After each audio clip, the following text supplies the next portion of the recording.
We'll see you guys next time. And before we cut off, I'd like to say one more thing. Yeah, I interviewed you before Jericho did, and I want that on my tombstone. You did. You definitely did.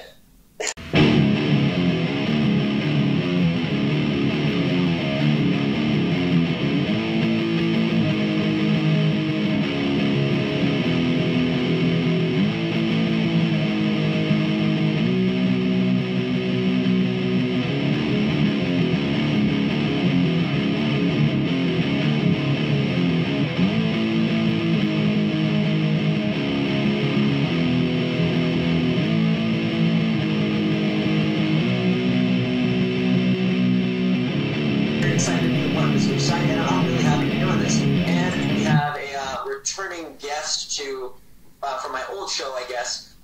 Please welcome second generation superstar, the next big thing in wrestling, member of the new Hart Foundation, Brian Pillman Jr. Brian, thank you for returning to the show. How's everybody doing? It's doing great. I know you can't see me, but I thought you'd appreciate. I broke out my SummerSlam '92 T-shirt where Bulldog fought Hart. I can see you. Yeah. Oh, okay. Yeah. So it was the great Canadian champion versus the. I think it actually said. Oh yeah, it really does. It says the great Canadian champion versus the big British challenger. It's awesome. I just thought you'd appreciate my little Hart Foundation shout out. At any rate, it's been almost 2 years since the last time you were on the show. A lot of things have changed. How do you feel that you have changed in the past 2 years? It's crazy to think that we talked almost 2 years ago when I knew absolutely nothing about this business, and I gotta say I still don't know much. But you know they say a true master is an eternal student, and that's what I'm aiming to do. I'm aiming to learn every day. Every time I step in the ring, I aim to learn. So. It's very hard, especially when you got so many different styles and so many different people whispering in your ear, and oh, you got to do this, you got to do this, you got to do that. I've actually found that, I don't know if this is true for others, but for myself personally, I've found that taking my own advice and doing what I want to do has panned out best for me. I know a lot of guys have given me a lot of good ideas, but oftentimes it's my own creativity, it's my own ideas, and what I want to do that has been the most successful for me. Of course, that's with a lot of things. You know, you've really taken your own spin on just being Brian Pillman. Like, that's sometimes the best thing that you can do. Almost 2 years ago, when we had first talked, I watched the episode back just to make sure I remembered all the things we talked about. You were about to start training with Lance, and now, again, almost 2 years later, you know, you've worked with a lot of people like Rick Roger and Lance Storm, Kevin Sullivan.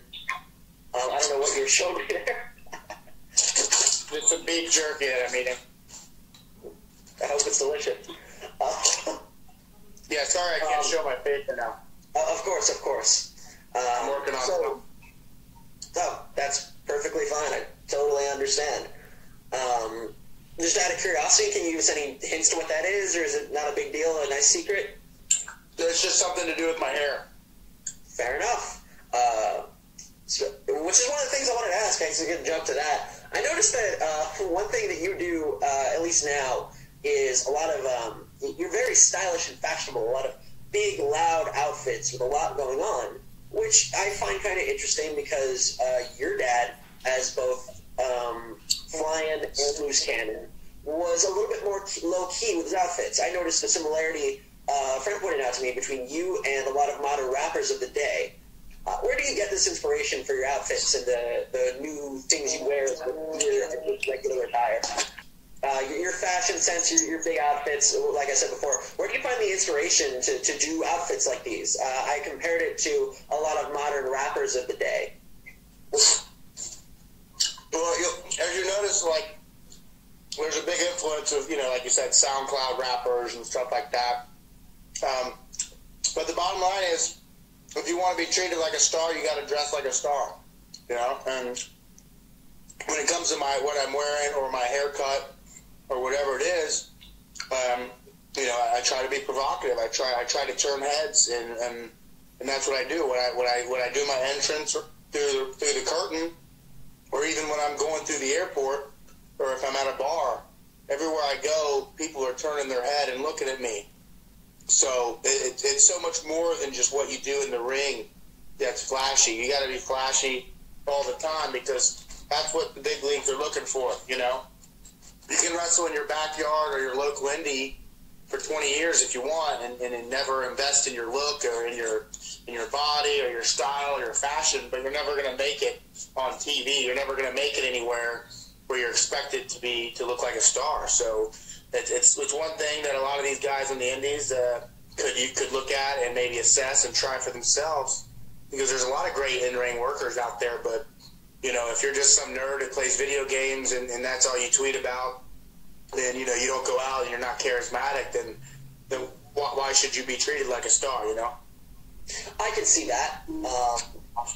I can remember a time, however, on the last episode, you were a big quote-unquote competitive PC gamer. I believe it was specifically League of Legends. Yeah, it was. I was top 1% in the whole United States. That's incredible. But what did I sacrifice to get there? I sacrificed, 4.5 years of my time.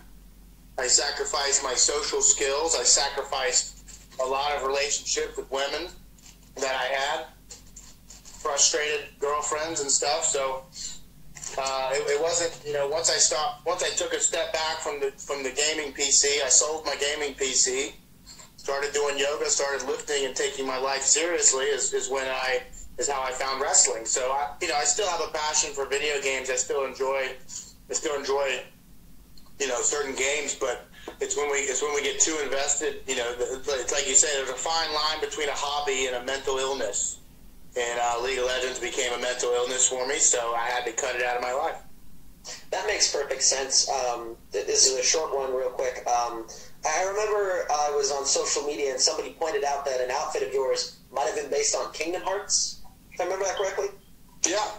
And the cool story behind that is when I tore my knee, when I tore my PCL, I was stationed at the couch in my living room for a few 6 weeks. I couldn't walk on my foot, so there wasn't a lot I could do, and I took really good care of my foot. But during that time, a few of the games I played were Kingdom Hearts 2 and the new God of War. And since I'd beaten Kingdom Hearts 2 when I was a kid, it was a really good little nostalgia throwback. But I turned it all the way up to the hardest difficulty and played it, and tried to complete it as much as I could. And then the next thing you knew, my knee was feeling good, and I thought, you know what, I owe it to Sora to make some gear for him, because he took care of me while I was injured. That's something I find interesting, and I would say in any form of entertainment, this is definitely true. I was talking to my dad about this earlier. We form connections with things we enjoy, especially today in an era where entertainment is so easily found. Something I was talking about in the context of the great Stan Lee. Unfortunately, he's passed away. But how do I put this? So you've made a connection with that character because of that experience. So now, and people could do the same to you and have done the same to many wrestlers. Yeah, it's 100%, and that's the thing. As wrestlers, we can't forego all entertainment. We have to be gamers. We have to enjoy comics. We have to enjoy movies, because we have to consume entertainment, because we are therefore producing entertainment. In order to produce good entertainment, you have to know how to consume good entertainment. You have to know how to critique good entertainment. And I think that's why you see so many wrestlers with their gear is maybe inspired by Venom or Spider-Man or something. It's because we consume a lot of those things. Of course. Back to the actual list, we went on a little tangent there. That's one thing I love about interviewing younger guys. I just seem to have a lot of in common. So anyways, in the last 2 years, you worked with a lot of experienced people. Rip Rogers, Lance Storm, Kevin Sullivan, just to name a few. How would you say this has affected the way you look at the business as opposed to before when you were looking from the outside? Looking from the outside, I always thought, I'm not going to make it if I'm not in the NFL, if I can't do this, if I can't do that, and all this stuff. But I didn't realize that there's so many other ways to get over, and there's so many other ways to be larger than life. And when I did the podcast with Jericho, he really told me that. He really laid that out for me. He was like, "Look, man, don't worry about doing a 6:30, all this and all that." He's like, you're larger than life. He's like, I can already see it. He said, you're going to get over the same way I got over, and stuff like that. So, on the outside looking in, you see all the moves and that and all that, but once you start becoming a wrestler and start really putting things to practice, you start to realize that if you have a certain level of character or a certain level of being over, the moves really don't matter, and the moves matter a lot less the better you get at wrestling. But for a lot of guys, in order to get over, they have to do the moves. But it's just the nature of the beast, and some people aren't as charismatic as others. If you're not very good on the microphone, then you're going to have to be able to be very good in the ring and very solid and very risk-taking. Luckily for me, I've got a name going for me, and also I'm very, very good on the microphone. So if I'm injured or something, the promoter can still bring me in. I can still cut a hell of a promo and get the crowd going. So there's always that.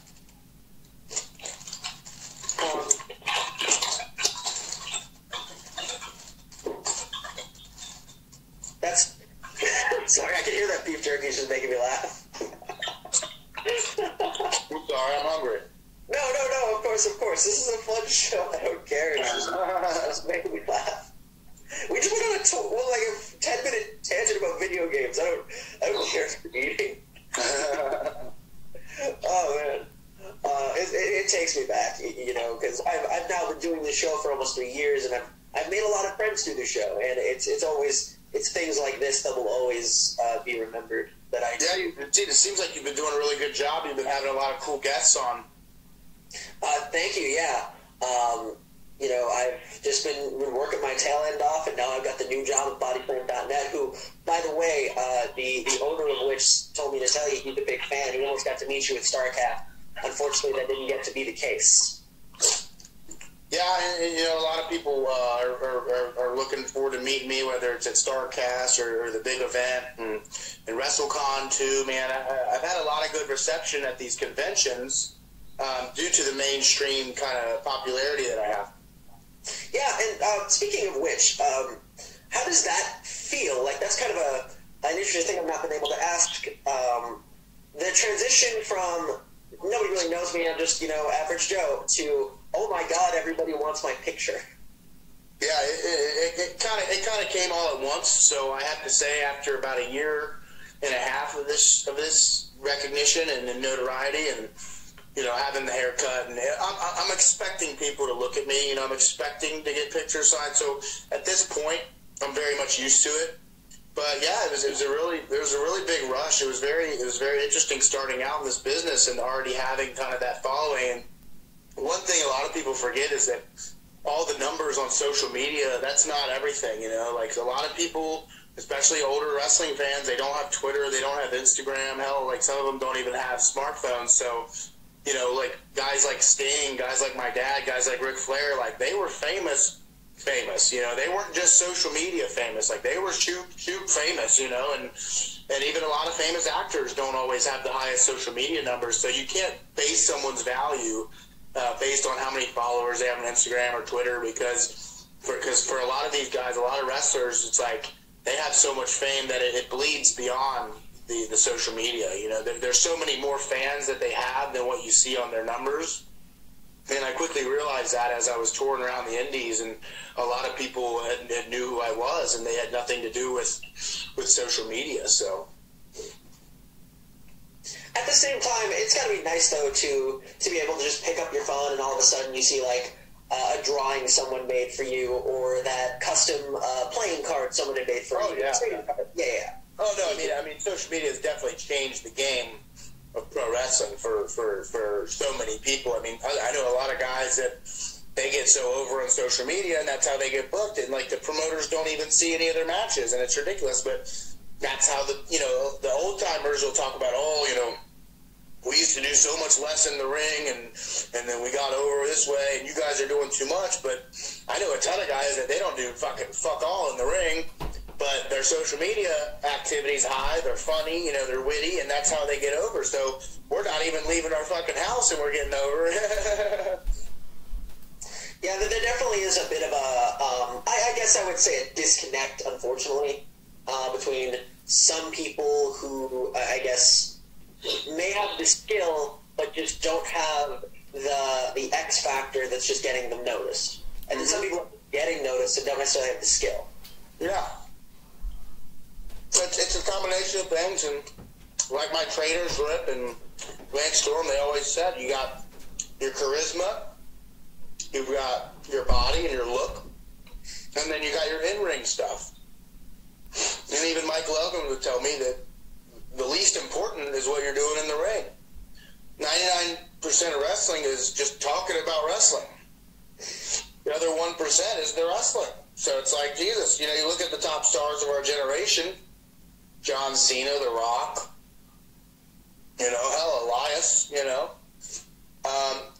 not crazy in the ring, not super crazy in the ring, right? But, somebody like Ricochet or AJ Styles, they're phenomenal in the ring. So people get over in different ways. People do. What would you say has attributed the most to you getting as over as you have? Because, there's probably also the combination of the name. There's probably the combination of the new association with Hart Foundation. There's the MLW, you getting viewed on a bigger screen, so to speak. What would you say has helped you thus far? Just some factors. I want to thank MLW for giving me a larger TV platform and really taking a chance on me. Obviously a lot of companies are not willing to take a chance on me because, I'm green or whatever. But I'll remember the companies that did, and I'll remember the companies that didn't.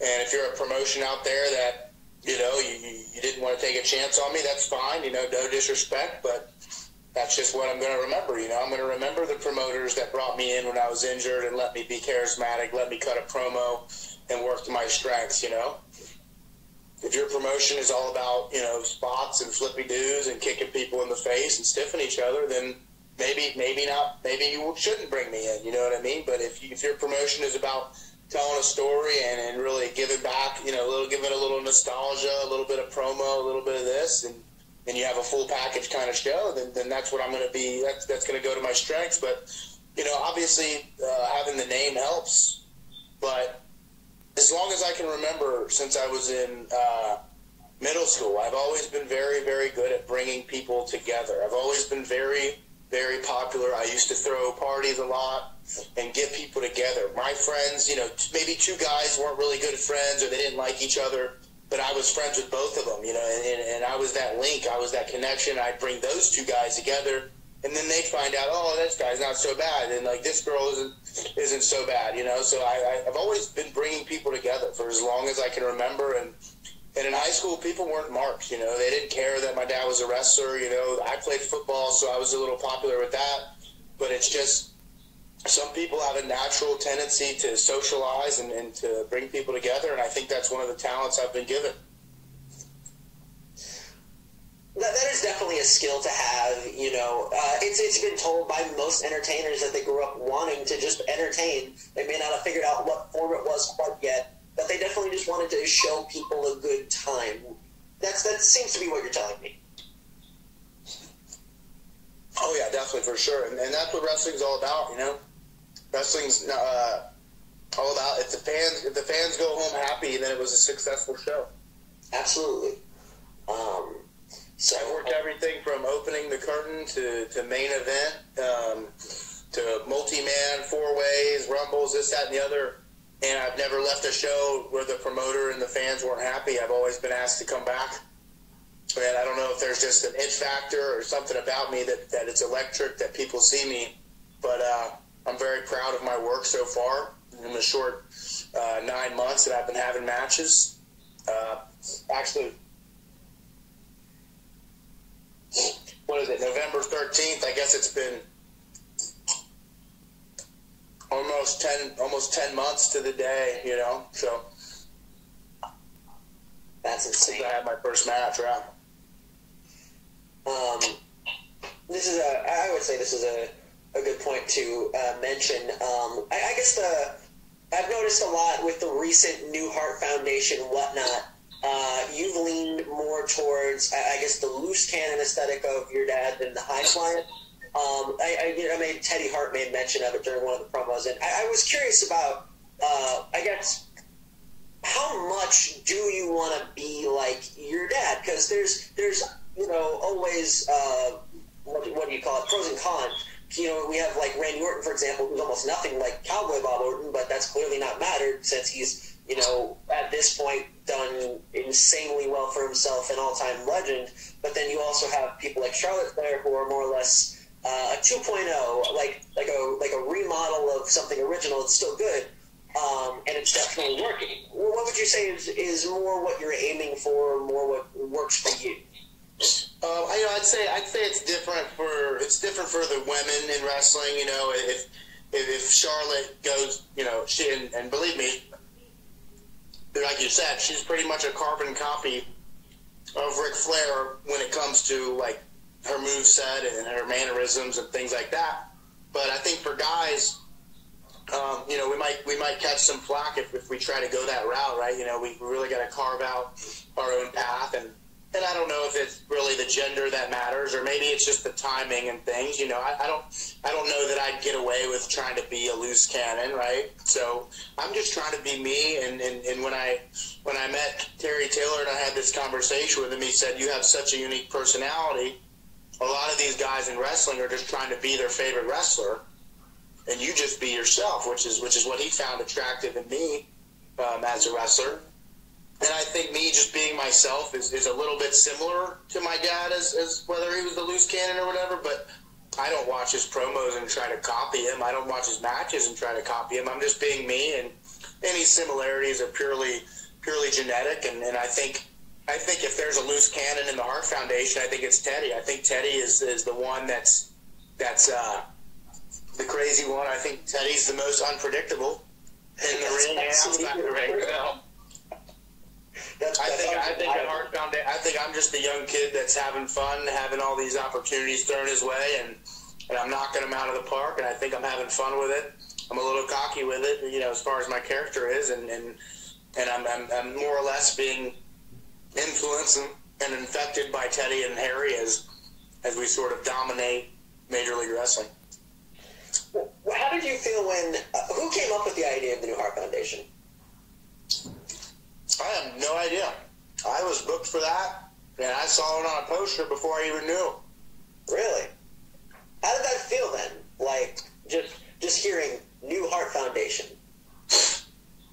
Well, it's funny because I started calling it that, and Court Bauer was like, "It's not the New Hart Foundation, it's just the Hart Foundation." I was like, "All right, my bad," But, when I first saw the poster, man, I kind of got goosebumps. I didn't realize that they got their hands on Harry, Davey Boy Smith Jr.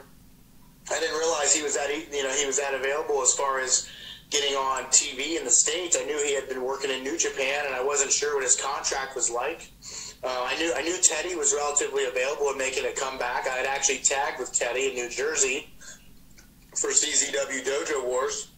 Teddy did me a good favor and came in and worked with me in a tag match, and I actually met Davey Boy up in Calgary when he was visiting home. So I didn't know Davey Boy was actually working in the States. I thought he was just would go to Calgary and work and see his family and then go back to Japan. So it's really cool to finally see Davey Boy Jr. on TV in the States. Oh yeah, it has been a long time since what was it? It was like Hart Dynasty, which was his first run in the E, but it's been a while, and it's kind of cool to see him back on TV again. I've been watching his New Japan stuff. I love Davey Boy. He's great.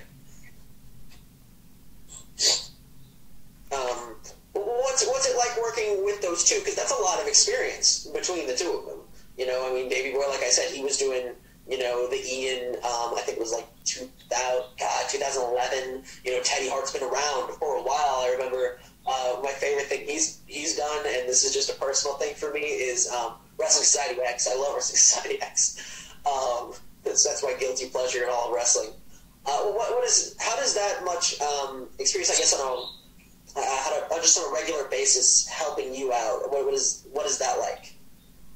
I mean, it's pretty cool. And, unfortunately, I wish we had more time in between pre-tapes and matches and all the stuff we're busy with to really get in the ring and train together and learn. But I really just got to learn on the fly, and I'm always looking up to those two, right? There's always something to learn from. And as far as being in the ring with them, their intensity and their experience level and their execution level is just so high. So before long, just being around that and looking up to that it's really going to wipe off on me, and my in-ring ability is going to go up. But I'm not going to sit here and say I don't have my own strengths as well. I think as far as the three of us goes, I'm very good on the microphone and stuff like that. As far as telling a story and proving a point, I think I really tied the group together in that regard. Both of these kids had a run in the WWE. They've had all the cups of coffee that they can enjoy. They're both very, very successful wrestlers, and I'm just getting my start. So while a lot of the matches and everything are a breeze for them, they can take that extra time to kind of explain to me, how they want things to operate and how they want to execute as far as going out there and delivering a match. Of course. How did you come to work for MLW? Come again? How did you come to work for MLW? Oh, they messaged me on Twitter and asked me if I could be booked. That is how I do everything. I don't know why that makes me feel good. I'm just doing things right, apparently. Yeah, you have them. Absolutely. Oh, man. I mean, it was just one message to Austin to start off the new season, and here we are.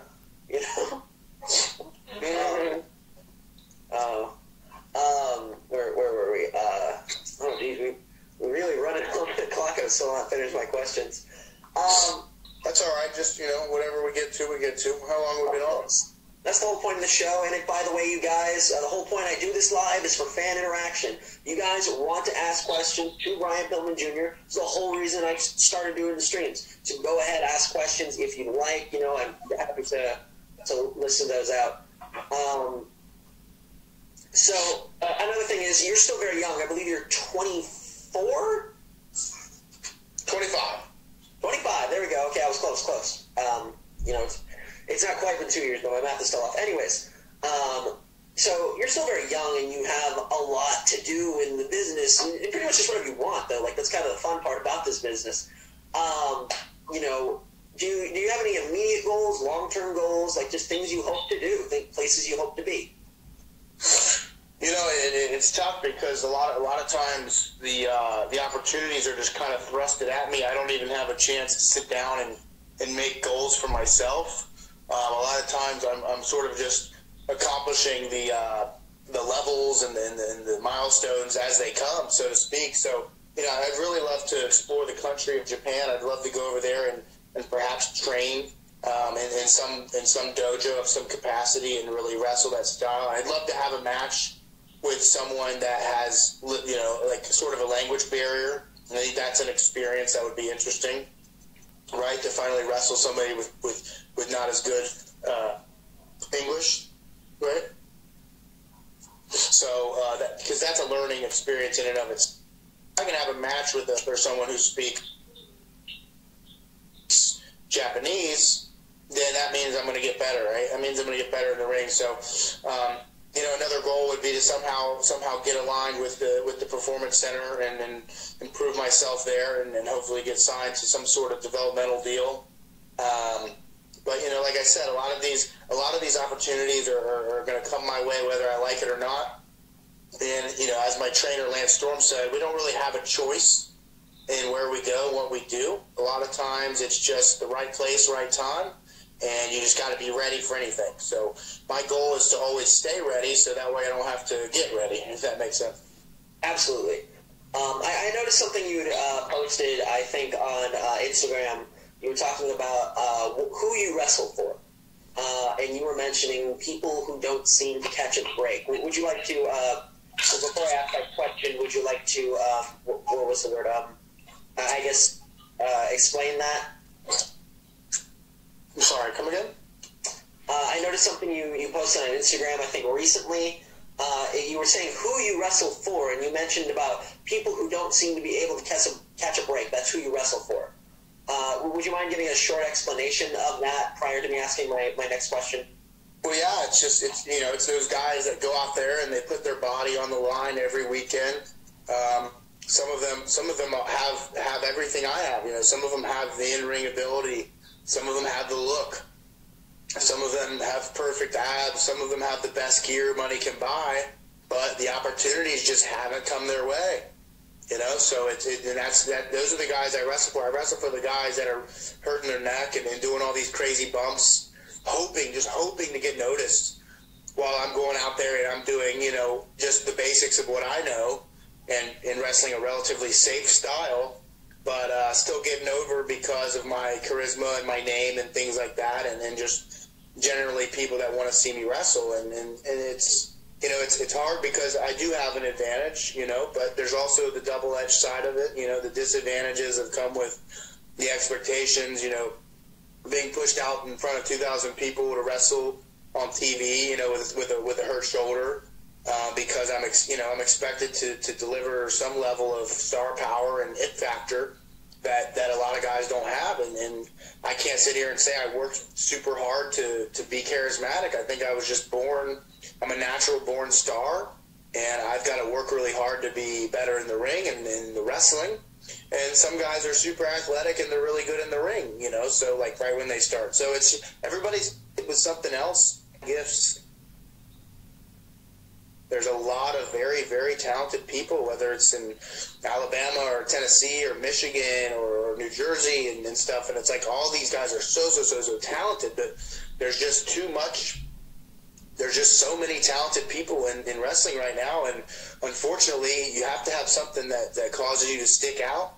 And I've got a few things, such as, you know, my name and my mullet, that cause me to stick out of the crowd. So if you haven't experimented with doing something different, then I would suggest that 2018 is the year to try something different to get yourself noticed, because a lot of the big moves and the big bumps, it might not be working because everybody's doing that. That is definitely true. Something different is always very, very helpful. I asked about that because I took a listen to the last time you were on my show, and you did mention that you didn't have it easy growing up. You know, you didn't have an easy childhood. You know, you mentioned in other interviews, you know, family life is not easy. And I wanted to ask, you know, this is a personal question, obviously, but do you think things are paying off? You know, do you think things are starting to get better there, and you're in a better place now? Yeah, I mean, I didn't expect that. You know, the steam keeps going, the hype train keeps rolling, you know, and then to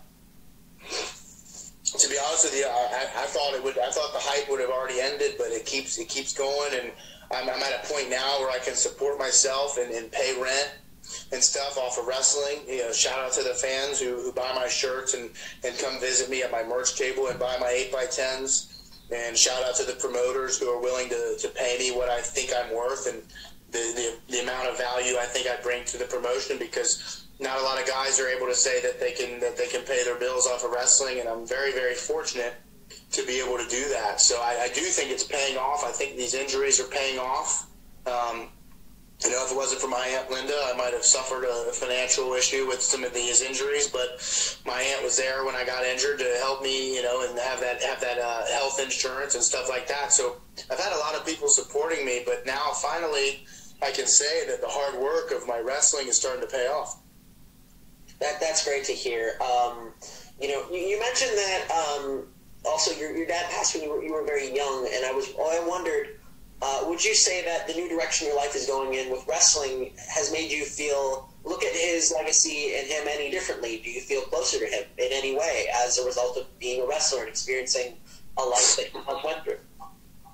Yeah, I can definitely understand a lot more about my father and my mother because of the business and just the effects and the impacts that the business had on them, which kind of drove him towards, you know, ultimately his own demise, was because of the dark side of this business that can really get to people and really get in your head. And, you know, I've felt that depression of being injured. I can see why it drove my father mad and things like that. And so I definitely have a better understanding, a better empathy towards my father's suffering and my mother's drug problems and suffering as well. So.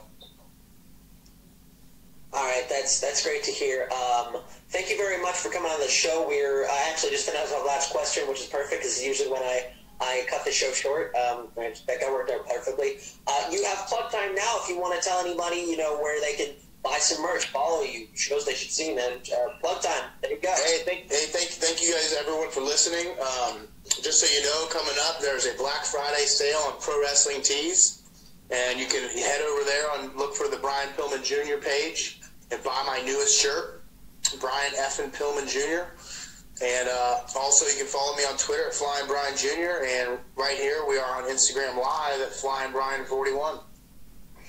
All right, and thank you one more time for coming on the show. It's always fun to talk to you. Nice to see you again. It's been a while.